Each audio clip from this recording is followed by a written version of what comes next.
ఉద్యోగంలో ఉంటారు, డ్యూటీకి రారు. దాంతో విసుగు చెందిన యాజమాన్యం చట్టపరమైన చర్యలకు సిద్ధమైంది. ఉద్యోగాలు పొంది పనికి డుమ్మా కొడుతున్న వారిని డిస్మిస్ చేసేందుకు వెనకాడకూడదని నిర్ణయించుకుంది. ఇది నల్ల బంగారాన్ని ఉత్పత్తి చేసే సింగరేణిలో పరిస్థితి.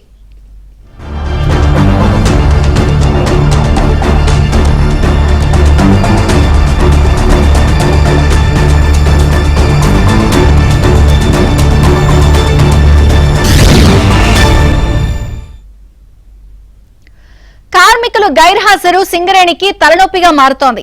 ముఖ్యంగా యువ కార్మికులు విధులకు డుమా కొట్టడం సంస్థపై తీవ్ర ప్రభావాన్ని చూపిస్తోంది.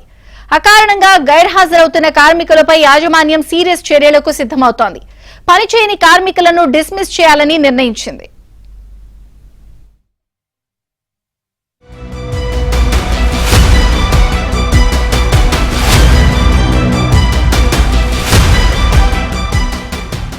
ఏ సంస్థలోనైనా యువ ఉద్యోగులు ఎక్కువగా ఉంటే ఆ సంస్థ ఉత్పత్తి ఉత్పాదకతలో దూసుకెళ్లే అవకాశాలు అధికంగా ఉంటాయి. కానీ నల్ల బంగారు సంస్థ సింగరేణి మాత్రం అందుకు పూర్తి భిన్నమైన పరిస్థితిని ఎదుర్కొంటోంది. నిజానికి ఆరోగ్య సమస్యల వల్ల పనిచేయలేని కార్మికుల్ని సింగరేణి యాజమాన్యం మెడికల్ అన్ఫిట్ చేస్తోంది. వారి వారసులకు ఉద్యోగాలు ఇస్తోంది. ఇలా ఇప్పటి వరకు 15,000 మందికి పైగా కారుణ్య నియామకాల ద్వారా ఉద్యోగాల్లో చేరారు. వారంతా 35 ఏళ్ల లోపు వయసున్న యువకులే.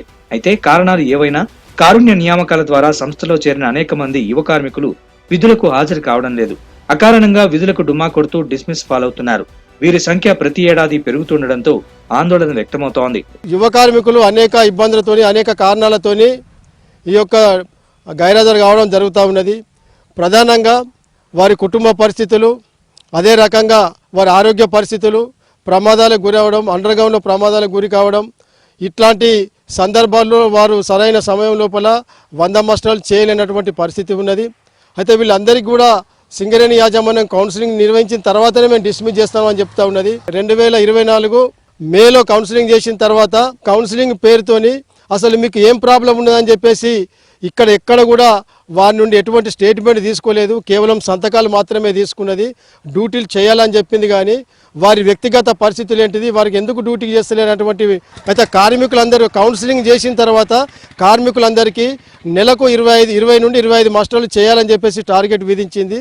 అయితే కౌన్సిలింగ్ చేసిన తర్వాత చాలామంది కార్మికులు 20 నుండి 25 మస్టర్లు చేసి 100 మస్టర్లు 104 మస్టర్లు నింపిన తర్వాత కూడా ఆ కార్మికులను కూడా లాస్ట్ 3 ఇయర్స్ లోపల మీరు 100 మస్టర్లు చేయలేనటువంటి పేరుతోని వాళ్ళను కూడా కలిపి డిస్మిస్ చేసింది. దీర్ఘకాలంగా విధులకు హాజరు కాని కార్మికులపై కఠిన చర్యలకు యాజమాన్యం రంగం సిద్ధం చేస్తోంది. వారిని విధుల నుంచి తొలగించాలని భావిస్తోంది. ప్రస్తుతం 107 మంది కార్మికుల తొలగింపుకు యాజమాన్యం నిర్ణయించింది. ఇందులో మంచిర్యాల జిల్లా బెల్లంపల్లి రీజియన్లోని కార్మికులే ఎక్కువ సంఖ్యలో ఉన్నారు. ఈ క్రమంలో డిస్మిస్ పత్రాలు పొందిన కార్మికులు 45 రోజుల్లో మరో అవకాశం కోసం అర్జీ పెట్టుకునే వీలుంటుంది. ఒకవేళ పెట్టుకోకుంటే శాశ్వతంగా తొలగిస్తామని సింగరేణి యాజమాన్యం హెచ్చరిస్తోంది. సింగరేణి నిబంధనల ప్రకారం 5 ఏళ్ల వ్యవధిలో 3 ఏళ్ల పాటు ఏడాదికి తప్పకుండా 100 మస్టర్లు కార్మికులు పూర్తి చేయాల్సి ఉంటుంది. అలా చేయని వారిని విధుల నుంచి తొలగించే అధికారం యాజమాన్యానికి ఉంది. ఈ క్రమంలో దీర్ఘకాలంగా విధులు నిర్వహించని కార్మికుల వివరాలను యాజమాన్యం ఎప్పటికప్పుడు సేకరిస్తోంది. వారికి ఎప్పటికప్పుడు ముందస్తు హెచ్చరికలు చేస్తోంది. మార్పు కోసం కౌన్సిలింగ్ కూడా నిర్వహిస్తోంది. కుటుంబ సభ్యుల్ని పిలిచి కౌన్సిలింగ్ ఇస్తోంది. అయినా చాలా మంది యువ కార్మికుల్లో మార్పు రావడం లేదు. సంస్థ భవిష్యత్తు దృష్ట్యా తప్పని పరిస్థితుల్లో డిస్మిస్ చేయాల్సి వస్తోందని యాజమాన్యం చెబుతోంది. అయితే యువ కార్మికులను వెంటనే డిస్మిస్ చేయకుండా యాజమాన్యం కొంత వెసులుబాటు ఇవ్వాలని కార్మిక సంఘాల నేతలు కోరుతున్నారు.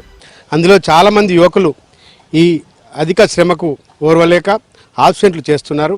అయినా కూడా తెలంగాణ బొగ్గని కార్మిక సంఘం హయాంలో 10 సంవత్సరాల కాలంలో ఎలాంటి డిస్మిసల్స్ లేకుండా వాళ్ళందరినీ పిలిపించి కౌన్సిలింగ్ పెట్టి పదే వారికి వారి తల్లిదండ్రులు తర్వాత భార్య పిల్లలను పిలిపించి కౌన్సిలింగ్ పెట్టి లైట్ జాబ్ ఇచ్చుకుంటూ వారి ఉద్యోగాలు కాపాడడం జరిగింది.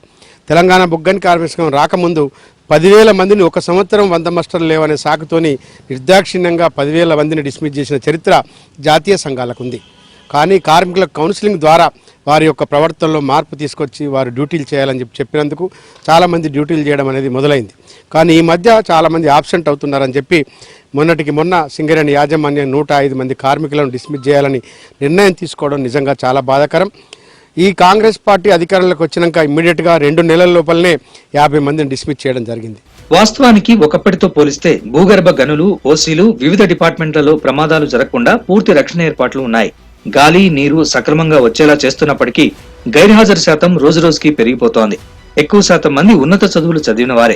MBA, MCA, బీటెక్, ఎంటెక్ డిగ్రీలతో పాటు సాఫ్ట్వేర్ ఉద్యోగాలు చేస్తున్న వారు సైతం వాటిని వదులుకొని తండ్రుల ఉద్యోగాల్ని వారసత్వంగా అందిపుచ్చుకొని సింగరేణిలో కూడా ఉద్యోగం చేయాలనే సంకల్పంతో వచ్చారు. అయితే వారు అనుకున్న లక్ష్యాన్ని చేరేందుకు కృషి చేయకపోవడంతో తల్లిదండ్రుల ఆశలు అడియాసలవుతున్నాయి. సింగరేణి సంస్థలోని భూగర్భ గనుల్లో పనులు చేయడం అప్పట్లో కష్టంగా ఉండేదని, ప్రస్తుతం ప్రతి మైను మిషన్ మైనింగ్ గా మార్చామని, యంత్రాలతోనే బొగ్గు ఉత్పత్తి చేస్తున్నప్పటికీ కార్మికులు విధులకు డుమ్మా కొట్టడం విస్మయం కలిగిస్తోందని అధికారులు వాపోతున్నారు. తీరు మారకుంటే ఎంతటి వారైనా డిస్మిస్ బారిన పడక తప్పదని హెచ్చరిస్తున్నారు.